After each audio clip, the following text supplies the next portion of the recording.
Welcome to Penrose Learning, where we make understanding easy.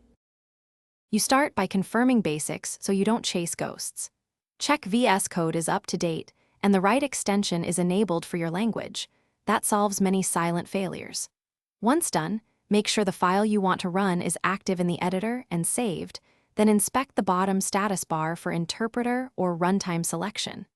These quick checks remove common blockers and let you move to configuring the run environment with confidence.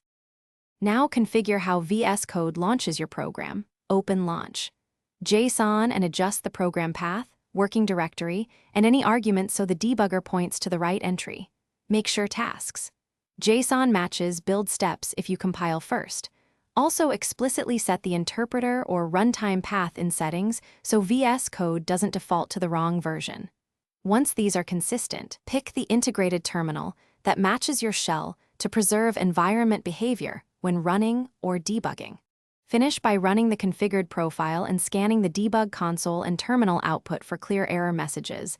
They tell you the next targeted fix. If the issue persists, close VS Code, remove the VS Code workspace cache, or recreate launch.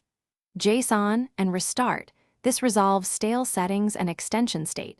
Finally, inspect extension-specific output and your system path for conflicting tools. Adjusting the path or disabling.